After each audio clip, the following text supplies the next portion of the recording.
만일이라는 단어를 우리가 쓰면은 안 되지만 이렇게 한번 오늘 설교를 시작을 할게요. 만일 하나님이 오늘 여러분을 방문하십니다.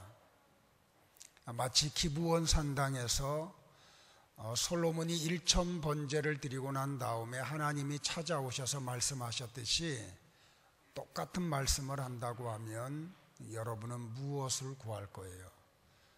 한 가지만 구해라. 그러면 내가 그거 당장 시행을 할게.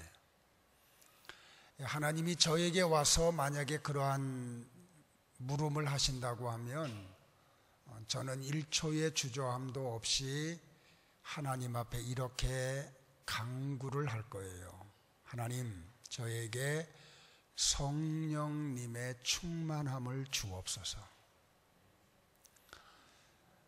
이 목회자이기 이전에 한 성도로 이 땅에 믿음의 길을 걸어가면서 우리가 순례의 길을 걸어가는 이 여정 속에 찾아오는 수없이 많은 미혹과 유혹, 그리고 어떤 때는 날카로운 발톱을 숨기고 찾아와서 나를 핥히려고 하는 그 사탄의 도전 앞에 내가 그 모든 것을 이기고 이 믿음의 순례의 길을 마지막까지 마칠 수 있기 위해서는 성령 하나님의 충만함이 내게 필요하기 때문에 그렇습니다.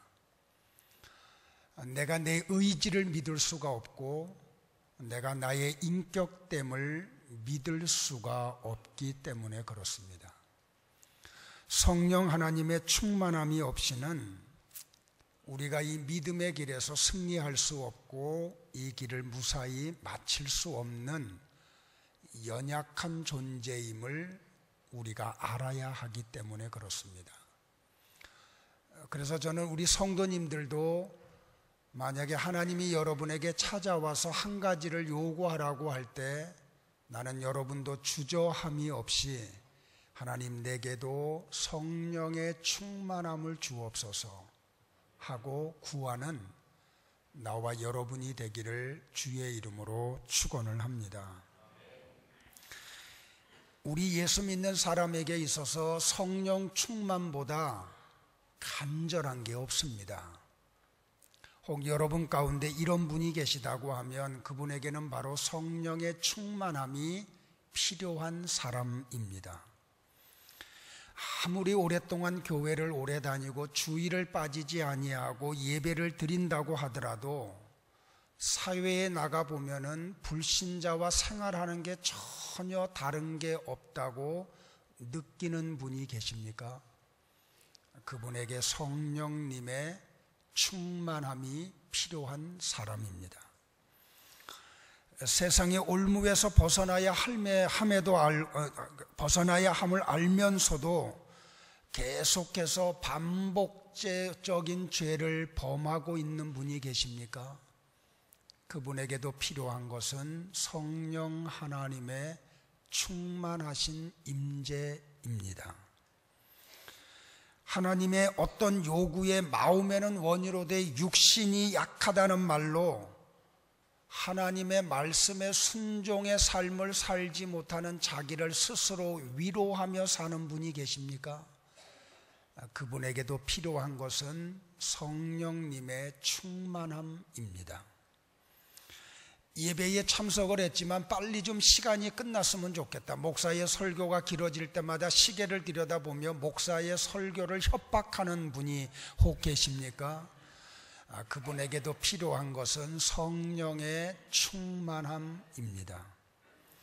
기도의 필요성을 알고 있어서 기도하고 싶은데 기도의 자리에 나오지도 못하고 설령 나왔다고 하더라도 기도의 문이 열리지 않아서 답답한 영적인 답답함을 가지고 계신 분이 계십니까? 그분에게도 필요한 것은 성령 하나님의 충만하신 임재함입니다. 교회의 여러 가지 파트에서 봉사를 함에도 불구하고 부지런히 뛰어다니고 나름대로는 몸부림을 치고 있지만 가슴속에 언제나 갈급한 마음을 떨쳐버리지 못하고 있는 분이 계십니까? 그분에게도 필요한 것은 성령 하나님의 충만하신 임재함입니다. 열심히 기도하지만 기도에 열매가 없어서 애가 타는 분이 계십니까? 그분에게도 성령의 충만하심이 필요로 합니다. 전도하고 싶어도 도무지 능력이 나타나지 않아 기가 죽어서 믿지 않는 사람 앞에 예수의 예자도 못 꺼내고 있는 분이 계십니까? 그분에게도 필요한 것은 성령의 충만하신 임재함입니다. 아무리 사회가 더러워지고 사람들이 진승처럼 잔인해 가도 세상이야 어떻게 돌아가든 나와 관계없다고 말하는 분이 계십니까? 그분에게도 필요한 것은 성령의 충만함입니다. 천국에 대한 소망이 가슴에서 불타오르지 못하고 있는 분이 계십니까? 그분에게도 필요한 것은 성령의 충만함이십니다. 십자가에서 대속의 죽음을 죽으시고 3일 만에 부활하신 주님이 이제 부활체를 가지고 제자들을 찾아오시고 500여 형제를 찾아오시고 야고보를 찾아오고 만삭되지 못했던 바울을 찾아오셔서 바울에게 그의 부활체를 보여주시는 예수님이 제자들에게 끊임없이 던진 도전이 뭔가요? 성령을 받으라고 하는 것입니다. 신앙생활을 오래 했지만 성경에 대한 지식은 많이 가지고 있지만 신앙생활을 해오면서 많은 경험이 있고 많은 체험이 있지만 성령의 충만함과 관계없는 신앙인들이 존재함을 주님은 제자들을 통해서 우리에게 가르쳐주고 있습니다. 혹시 여러분은 예수 믿고 학습받고 세례받고 직분받고 지금은 동안 긴 세월 동안 여러 가지 경험 속에서 다양한 봉사를 해오고 계시지만 진정으로 성령의 임재함 속에 여러분이 놓여 있는지요? 오늘도 성령의 인도를 받고 있고 성령으로 더불어 살고 있고 성령의 지시를 따라 어떤 말을 하든지 행동을 하든지 내 뜻이 아닌 나를 지배하고 계시고 내 안에 임재하고 계시는 성령 하나님을 따라 살고 계시는지요? 성경 말씀은 많이 알고 있지만 종교적인 경험은 많이 가지고 있지만 그래서 신앙생활 속에 많은 경험을 가지고 있고 능력이 나타났지만 진정 성령의 임재함 속에 들어가지 못한 분이 계시다고 하면 오늘 이 시간에 성령의 임재하심 속에 들어가는 은혜가 있기를 주의 이름으로 축원을 합니다. 제자로 스카웃을 당하고 예수님으로부터 말씀 교육을 받고 예수님이 행하는 온갖 기적을 다 보았음에도 불구하고 심지어는 부활하신 예수님을 만났음에도 불구하고 성령을 받지 못한 제자들의 모습을 한번 보시기를 바랍니다. 그들은 사람 낚는 어부의 길을 전혀 걸어가지를 못합니다. 한 끼의 배부름을 위하여 또다시 갈릴리 호수로 달려가고 물고기를 잡으러 가는 베드로를 따라가고 있는 저 도마와 나다나엘 그리고 야고보와 요한의 모습을 여러분들 보십니까? 사랑하는 성도 여러분들이요, 하나님이 우리에게 그토록 주시고자 하는 게 바로 무엇인지 압니까? 성령 하나님이십니다. 성자 예수 그리스도가 우리에게 그토록 주시고 싶어 하시는 게 무엇인지 아십니까 여러분들? 그것은 바로 성령 하나님이십니다. 그래서 주님은 내가 너희를 떠나가는 것이 너희에게 유익되다고, 내가 떠나가야 성부 하나님이 너희에게 보혜사를 주실 것이라고 말씀을 하십니다. 아직도 성령의 임재함 속에 들어가지 못한 분이 계시다고 하면, 아직도 성령의 충만함 속에 젖어지지 못한 분이 계시다고 하면 오늘 본문에서 예수님이 하시는 말씀을 들어보기를 바랍니다. 너희가 악할지라도 좋은 것을 자식에게 줄 줄 알거든 하물며 너희 하늘 아버지께서 구하는 자에게 성령을 주시지 않겠느냐. 이 본문에서 예수님이 우리에게 강조하는 게 뭔가요? 기도의 자리에 나와서 기도할 때의 기도의 제목이 육적인 게 되면 안 된다는 이야기입니다. 물질을 위해서 물론 우리가 기도해야 되지만 그것이 우리의 기도의 우선순위가 되어서는 안 된다는 겁니다. 자녀들이 대학교에 입학해야 하지만 그 기도보다 자녀들을 향한 우선된 기도가 있음을 우리에게 가르쳐 주는 것이 무엇인지 압니까? 우리가 구해야 될 것 가운데 가장 중점을 두고 가장 우선순위로 구해야 될 것은 바로 성령의 임재하심을 사모하는 기도를 드리라는 겁니다. 하나님, 성령의 충만함을 주옵소서. 성령의 임재 속에 내가 들어가게 하옵소서. 성령 하나님의 완벽한 지배 아래 들어가도록 하나님 나를 도와주옵소서. 우리가 신앙이 성숙해질수록, 신앙의 연조가 정말 겸손한 가운데 깊어지면 깊어질수록 성령의 임재가 얼마나 필요하다라고 하는 걸 우리는 발견을 해요. 성령의 임재가 없는 신앙생활은 껍데기에 불과하다는 것을 발견할 수밖에 없어요. 성령의 임재가 없는 헌신, 성령의 임재가 없는 기도, 성령의 임재가 없는 예배, 성령의 임재가 없는 교제는 하나님이 영광으로 받으시지 않는다는 사실을 기억하기를 주의 이름으로 축원을 합니다. 스가랴서 4장 6절에서 스가랴 선지자는 우리에게 이렇게 말을 해요. 그가 내게 일러 대답하여 이르되 여호와께서 스룹바벨에게 하신 말씀이 이러하니라. 만군의 여호와께서 말씀하시되 이는 힘으로 되지 아니하며 능력으로 되지 아니하고 오직 나의 영으로 되느니라. 사랑하는 성도 여러분들, 살다 보면은 우리의 힘으로 안 되고 우리의 능력으로 안 되는 일들이 얼마나 많은지 모릅니다. 우리가 믿음의 생활을 하다 보면은 나의 힘으로 해결이 안 되고 나의 능력으로 되지 않는 일들이 얼마나 산더미와 같이 우리 가운데 몰려오는지 몰라요. 오직 하나님의 영의 힘으로만이 할 수 있는 영역이 얼마나 많은지 몰라요. 목회의 세계를 들어가면 들어갈수록, 신앙의 세계에 더 깊이 들어가면 들어갈수록 내 힘으로도 안 되고 내 능력으로 안 되는 일들이 얼마나 많이 도사리고 있는지 저는 표절하게 깨달아가고 있어요. 그때마다 우리의 힘이 아닌 성령 하나님의 능력으로만이 되어지는 일들이 얼마나 많은지 몰라요. 그런 거로 사랑하는 성도 여러분들이요, 성령님의 임재하심을 위하여 간구하는 나와 여러분이 되기를 주의 이름으로 축원을 합니다. 참 놀라운 사실이 뭔지 아세요? 수요 예배 때마다 제가 누누이 지금 사도행전을 강해하며 강조하는 내용이 뭔고 하니, 부활하신 예수님을 목격했던 사람들, 부활하신 예수님의 그 육체를 보았던 사람들 500명이 돼요. 감람산에서 예수님이 하늘나라로 승천하는 장면을 목격했던 사람들이 500명이에요. 그들이 그 감람산에서 예수님이 하시는 말씀, 오직 성령이 너희에게 임하시면 너희가 권능을 받고 예루살렘과 온 유대와 사마리아와 땅끝까지 이르러 내 증인이 되리라 하시니라라고 하는 예수님의 말씀을 들었던 사람들이 500명이에요. 주님의 부활의 모습을 보고 승천하시는 모습을 보았던 사람들이 500명임에도 불구하고 그 가운데 120명만이 마가의 다락방으로 가고 성령의 임재를 사모하며 성령의 강권적으로 그들 위에 임재하기를 소망하며 기도하다가 성령의 충만함을 받은 사람은 120명에 불과하지 않다는 거예요. 최근에 들어와서 더 믿음의 깊은 세계로 들어가면 들어갈수록 죄송한데 내 눈에 보이는 게 너무나 많은 신앙의 껍데기만 가지고 있는 사람들이 교회 안에 차고 넘친다는 사실 앞에 목사가 어떤 때는 몸부림을 쳐요.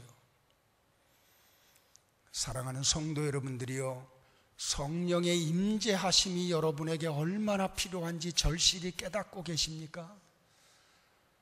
성령의 임재하심 속에 들어가야 진정한 하나님을 발견할 수 있고, 성령의 임재함 속에 들어가야 진정한 하나님의 뜻을 발견할 수 있고, 성령의 임재함 속에 들어가야 이 마지막 시대에 우리가 믿음을 지키고 천성을 향하여 달려갈 수 있음을 깨닫고 계십니까? 오늘 하나님의 여러분을 향한 이 안타까운 마음을 발견하기를 주의 이름으로 축원합니다. 그래서 여러분의 벌거벗은 모습을 발견하기를 바라요. 스스로 위장했던 모든 것을 하나님 앞에 다 내려놓고, 하나님, 내게 성령의 임재하심이 내게 필요합니다. 하나님 성령의 충만함 속에 내가 들어가기를 소원합니다. 소원하는 새벽이 되기를 주의 이름으로 축원을 합니다. 성령은 하나님의 선물이라는 사실이에요. 마태복음 7장 11절에 보면 한 가지 흥미로운 사실이 발견이 됩니다. 거기에서 예수님이 이렇게 말씀을 해요. 다 같이 한번 고백을 할까요? 같이 봅니다. 너희가 악한 자라도 좋은 것으로 자식에게 줄 줄 알거든 하물며 하늘에 계신 너희 아버지께서 구하는 자에게 좋은 것을 주시지 않겠느냐. 우리가 여러 가지 기도의 제목을 가지고 기도하지만 하나님은 우리의 구하는 것을 주시기보다는 우리에게 가장 좋은 걸 주시기를 소원하는 하나님이세요. 왜? 나의 아버지가 되시기 때문에. 하나님은 나와 여러분에게 쓸데없는 것 주고 싶어 하지 않아요. 줘봤자 손해되는 것 주시기를 원하지 않아요. 하나님은 자녀된 나와 여러분에게 가장 좋은 걸 주시기를 원하세요. 그런데 오늘 누가복음에서는 가장 하나님이 우리에게 주시기 원하는 좋은 것이 뭐라고 이야기해요? 그것이 바로 성령 하나님이라고 이야기를 해요. 하나님이 나와 여러분에게 주시는 가장 위대하고 나에게 가장 좋은 선물이 뭐냐 하면 바로 성령 하나님의 임재라는 거예요. 이 하나님의 마음을 받으시겠습니까, 여러분들? 하나님이 여러분에게 가장 좋은 걸 주시기를 원하고 그 가장 좋은 것이 바로 성령 하나님이라는 사실을 여러분들 발견하십니까? 그 속에 들어가기를 원합니까? 하나님이 주시는 걸 거절하지 아니하고 그것을 받아들이기를 원합니까?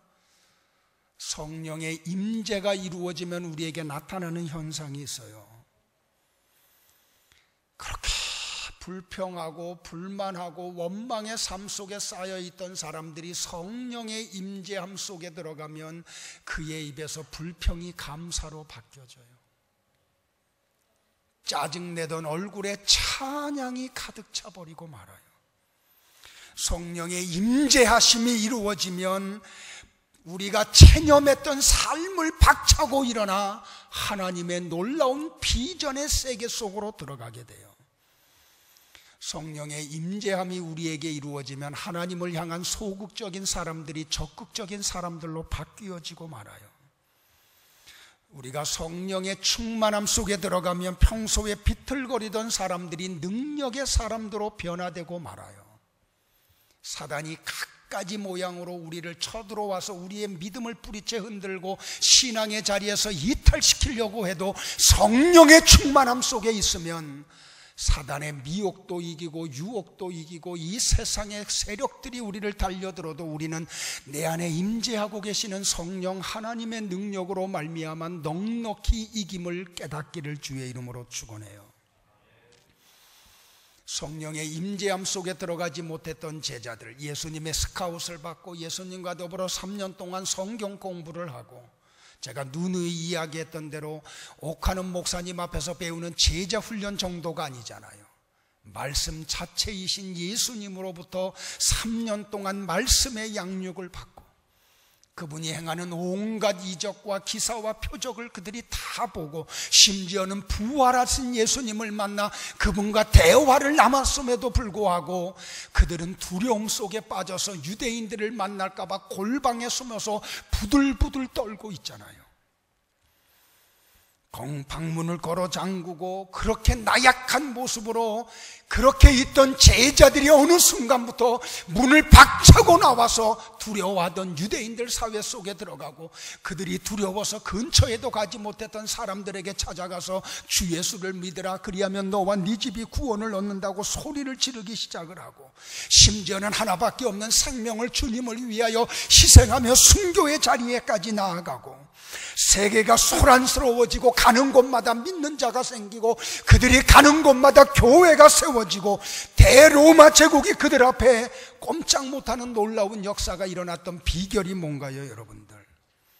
마치 그들이 로마 정부를 향하여 했던 이 행위들은 계란으로 바위를 치는 것과 같았는데, 그런데 놀랍게도 달걀로 바위를 깨뜨리는 일이 1세기에 일어나고 말았어요.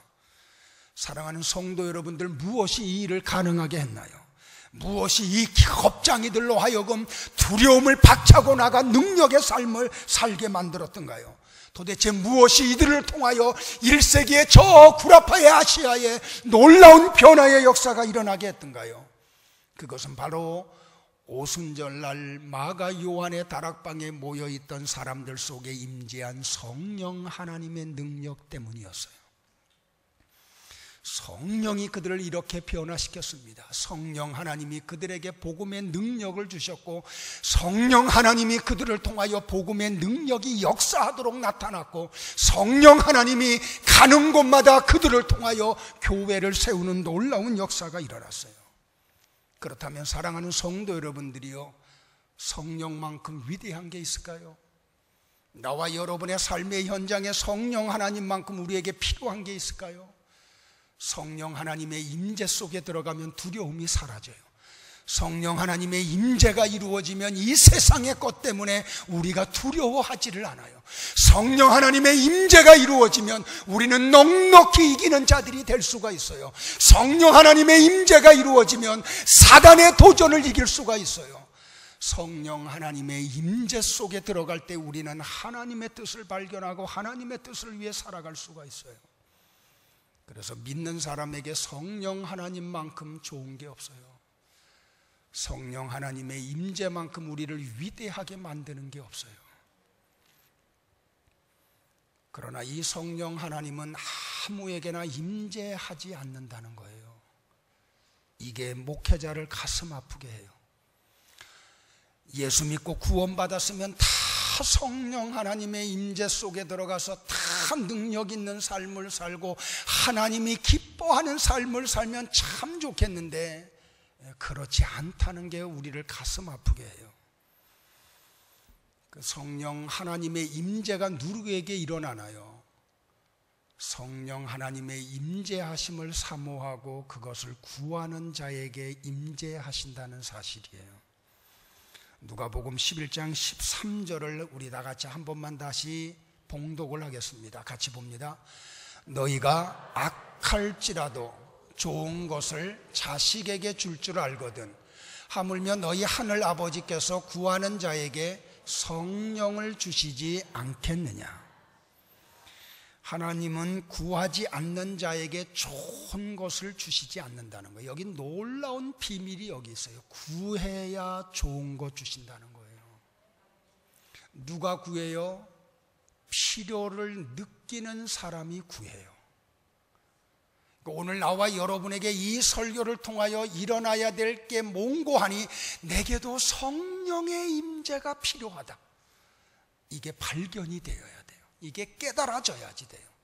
내게도 성령 하나님의 역사 속에 들어가야 되겠다고 하는 갈망이 일어나야 돼요. 그 갈망이 나로 하여금 기도의 자리에 나오게 하고, 기도의 자리에 나와서 하나님 나에게 좋은 것 주옵소서, 성령 하나님의 임재를 주옵소서 하고 부르짖게 된다는 거예요. 오늘 이 말씀 다시 한번 기억하세요. 여러분들, 너희 하늘 아버지께서 구하는 자에게 성령을 주시지 않겠느냐. 하나님은요, 강제적인 하나님이 아니세요.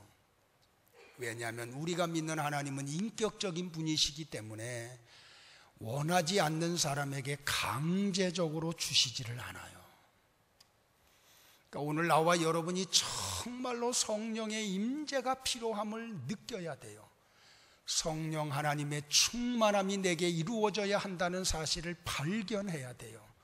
그리고 우리가 부르짖어야 돼요. 성령님이여 임재하여 주옵소서. 성령 하나님의 임재가 없이는 내가 하는 이 모든 행위가 아무것도 아님을 발견하게 해 주옵소서. 구해야 됩니다, 성도 여러분들. 아까도 말씀드렸지만 500명의 성도가 부활의 주님을 봐요.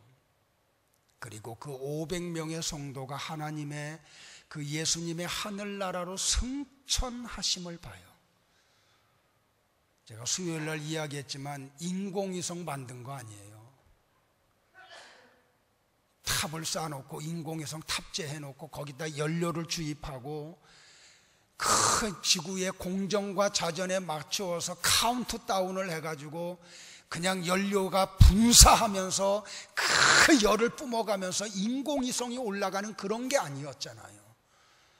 예수님의 부활체 자체가 신공위성이 되어서 그냥 올라가잖아요. 얼마나 신비로워요. 과학이 발달하지 않던 시대에 정말 감람산에서 신비로운 세계를 목격한 사람이 500명이잖아요. 그들이 다 똑같은 주의 음성을 듣잖아요. 오직 성령이 너희에게 임하시면 너희가 권능을 받고. 근데 보세요, 120명이 내려가요. 120명이. 어제 새벽 1시 반까지 말씀을 묵상하고 또 새벽에 일어나서 말씀을 묵상을 하는데, 묵상하는 가운데 하나님이 무슨 말씀을 내게 주냐면 이런 말씀이 줘요. 가룟 유다와 예수님의 관계를 하나님이 묵상하게 해요. 그래서 어떤 생각이 탁 내게 묵상이 되냐면, 새벽에 잠자리에서 일어났는데 우리 예수님은 전지하시고 전능하신 분이잖아요. 그러면 주님은 가룟 유다를 제자로 스카웃할 때 그의 마음속에 사악한 게 있는 걸 다 아셨음에도 불구하고 그를 제자로 스카웃했다는 거예요. 제가 오늘 새벽에 끊임없이 주님에게 물어봤던 게 그거예요. 주님, 왜 그러셨습니까? 아시면서. 저 사람은 사탄이라고, 사탄인 줄 아시면서도 주님 왜 제자로 스카웃하셨나요? 그가 악한 자임을 아심에도 불구하고 3년 동안 그에게 말씀을 주신 이유가 뭔가요, 주님? 오늘 새벽에 일어나서 한 2시간 동안 묵상했던 게 그거예요. 왜 주님 그러셨나요? 왜 주님 그러셨나요? 그러면 이런 현상이 이 지금 21세기의 이 지구촌에 있는 교회 안에도 이루어지고 있나요, 주님? 당신 다 보고 계시고 다 알고 계신데, 그래서 그가 사악한 자고 사탄적인 요소를 가지고 있는 걸 아심에도 불구하고 거룩한 하나님의 백성들이 있고 거룩한 예배가 이루어지는 교회 속에 하나님이 그들을 보내시고 그들을 그 속에서 아직도 존재하게 하게 하는 하나님의 이유가 뭔가요? 하나님의 이유가 뭔가요? 오늘 새벽에 일어나서 계속 하나님이 내게 묵상하게 하신 말씀이에요. 다 하시면서도 그에게 재정을 맡기시고 그에게 모든 권한을 주고. 왜 그러셨나요, 주님? 성도 여러분들, 나와 여러분 속에 성령 하나님의 임재가 이루어져야 될 이유가 바로 여기에 있어요. 성령 하나님의 임재 속에 우리가 들어가지 아니하면 죄송하지만 목사인 나도 나를 장담할 수가 없어요. 그래서 제가 끊임없이 하나님 앞에 부르짖는 기도 제목 가운데 하나, 하나님 성령의 충만을 내게 주옵소서. 성령의 충만함이 내게서 소멸되지 않게 하옵소서. 다시 한번 이야기해요. 이걸 깨달아야 돼요. 알아야 돼요. 성령의 임재가 내게 필요하다는 걸 우리가 발견해야 돼요. 발견했으면 우리는 하나님 앞에 나와서 간구해야 돼요. 하나님, 내게 성령의 임재가 필요합니다. 성령 하나님의 충만하심이 내게 정말로 필요합니다. 구해야 됩니다. 2가지 이야기할게요. 지속적으로 기도해야 돼요. 성령 하나님의 임재가 이루어질 때까지. 사도행전 2장에 보면 마가 요한의 다락방에 모였던 120명의 성도가 언제까지 부르짖었나요? 성령 하나님이 각 사람 위에 임재하실 때까지 부르짖었어요. 그렇다면 나와 여러분도 끊임없이 부르짖어야 돼요. 하나님, 우리 가정에 성령의 임재를 허락하여 주옵소서. 우리 가정의 구성원들 위해 성령의 임재를 허락하여 주옵소서. 발견하기를 주의 이름으로 축원합니다. 오늘 누가복음 5절로부터 8절까지를 한번 같이 볼까요?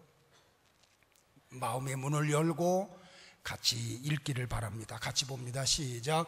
또 이르시되 너희 중에 누가 벗이 있는데 밤중에 그에게 가서 말하기를 벗이여 떡 세 덩이를 내게 구워달라. 내 벗이 여행 중에 내게 왔으나 내가 먹일 것이 없노라 하면 그가 안에서 대답하여 이르되 나를 괴롭게 하지 말라. 문이 이미 닫혔고 아이들이 나와 함께 침실에 누웠으니 일어나 네게 줄 수가 없겠노라 하겠느냐.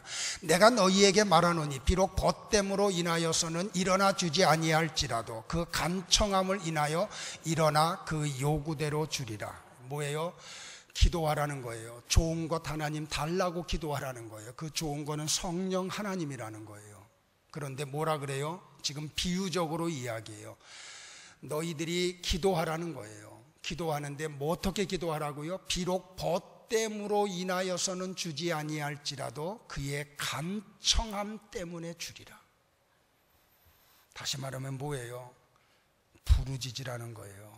여기 간청한다는 뜻은 무슨 뜻인가 하니 부끄러움을 모르고 매달리는 것을 이야기해요.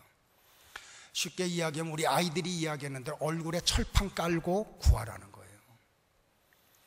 유대인들은 잠자리에 들어가서 들었는데 찾아가는 것은 유대인 사회에 굉장히 예의 없는 짓이에요.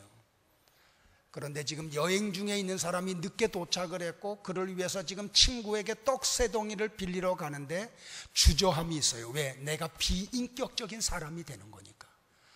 그럼에도 불구하고 친구를 위하여 문을 두드리는데 뭐라고 이야기해요? 비록 벗됨을 인하여서는 이게 일어나지 않는다는 거예요.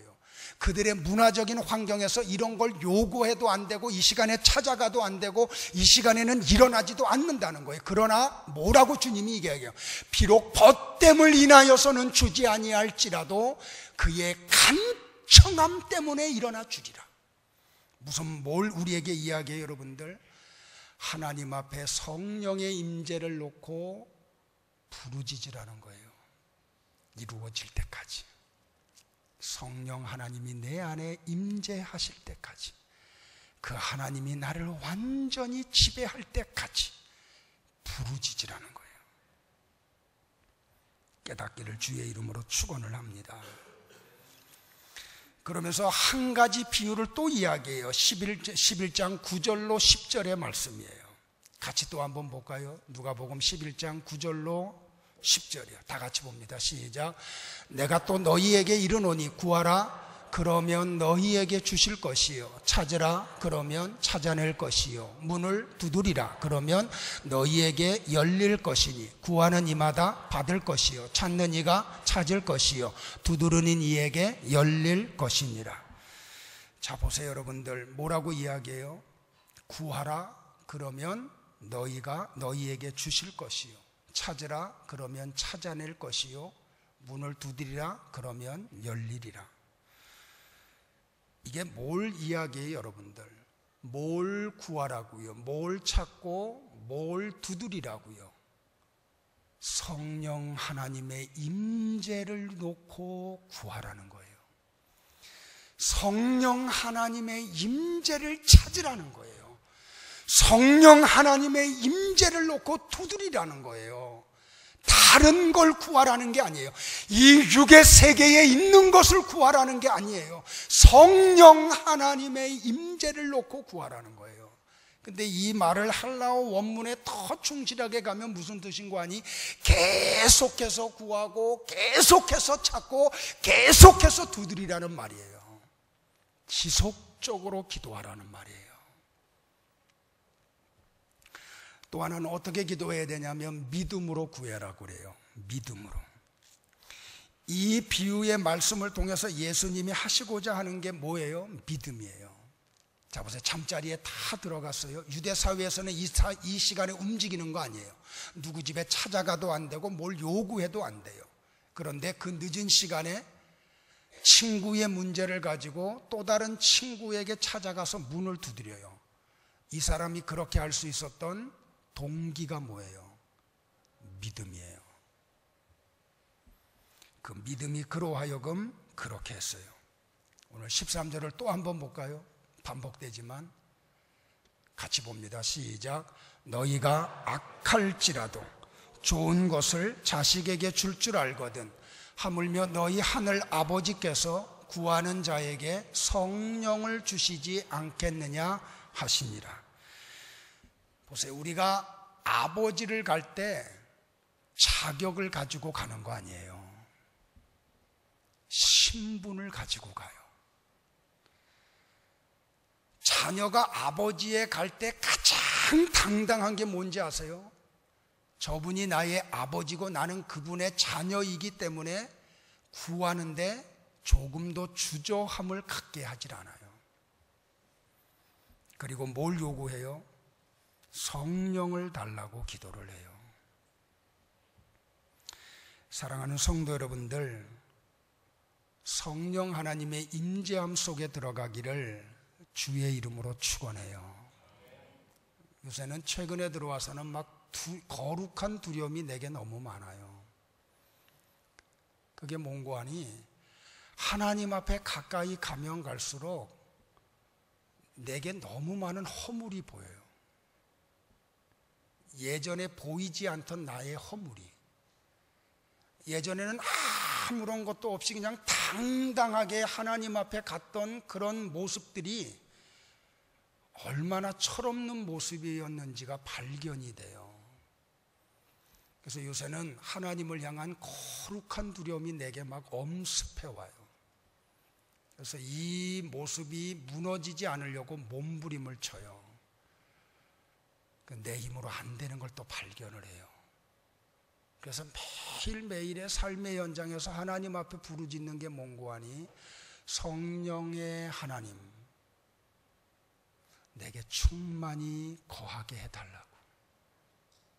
성령의 충만하심이 어느 한순간이라도 떠나지 않게 해달라고. 말씀을 정리할게요. 어떤 여자 성도가 고백한 간증문을 좀 보았습니다. 저는 이 간증문을 여러분에게 소개함으로 오늘 설교를 마치려고 합니다. 이 사람은 굉장히 똑똑한 사람이었어요. 사회적으로 굉장히 똑똑한 사람. 그리고 교회 안에 들어와서는 지도자로 교회의 모든 일 속에 아주 가장 중심에서 일을 하던 사람이었어요. 근데 그에게는 왜곡된 신앙이 한 가지가 있었는데, 성령을 달라고 구하는 자체가 성경적이지 못하다고 하는 잘못된 신학을 가지고 있었어요. 성경 말씀을 가르치는 것으로 족하지, 예수 믿을 때 거듭난 성도가 성령을 달라고 기도하는 것은 믿음 없는 행동이라고 하는 왜곡된 지식을 가지고 있었어요. 성령의 은사를 운운하는 사람을 보면 그분은 강력하게 교회에다가 얘기를 해서 그런 사람은 교회에서 내쫓아야 된다고 그렇게 주장하던 사람이었어요. 심지어 남편 되는 사람이 병자를 위해서 간절히 기도하는 모습을 보면 그것을 못하도록 제재를 하던 사람이었어요.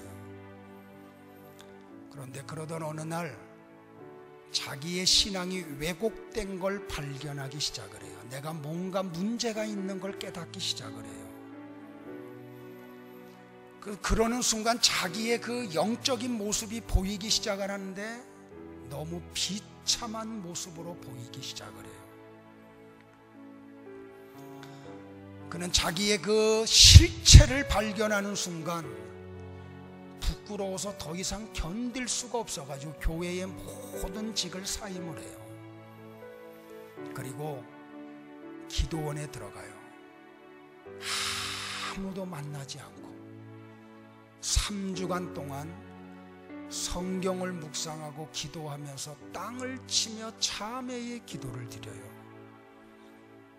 하나님, 내가 지금까지 왜곡된 신앙을 가지고 하나님을 바라보고 하나님 앞에 봉사를 한다고 몸부림을 쳤다고.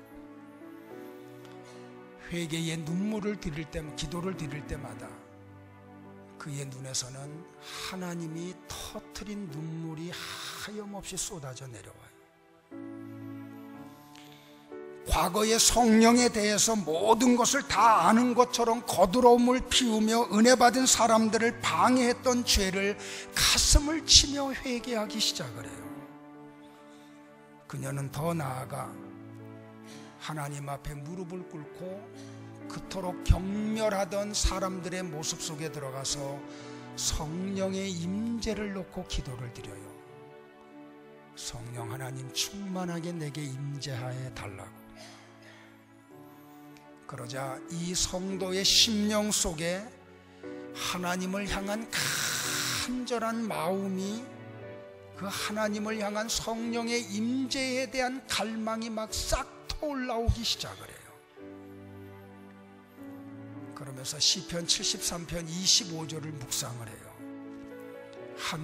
하늘에서는 주 외에 누가 내게 있으리요, 땅에서는 주 밖에는 내가 사모할 이 없나이다. 그는 시편 기자가 가졌던 그런 간절함을 가지고 회개하며 하나님 앞에 매어 달려요. 3주가 차는 어느 날 하나님이 마침내 이 성도의 눈물의 기도를 받으시고 그에게 성령 하나님을 부어주세요. 성령 하나님의 임재가 그에게 이루어져요.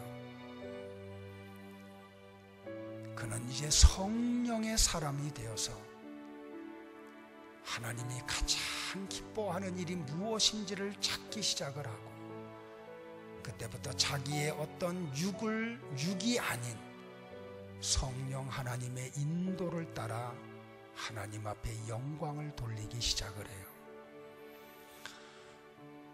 예수님이 십자가상에서 죽으시고 부활하시고 이제 6월절로부터 50일째 되는 날, 오순절날 성령의 임재가 120명의 성도 위에 이루어져요. 그리고 그들은 성령 하나님의 인도를 따라 나가서 예수 십자가의 복음을 전하기 시작을 해요. 그리고 그들이 가는 곳마다 하나님의 아름다운 교회들이 세워지고 하나님 앞에 영광을 돌리기 시작을 해요.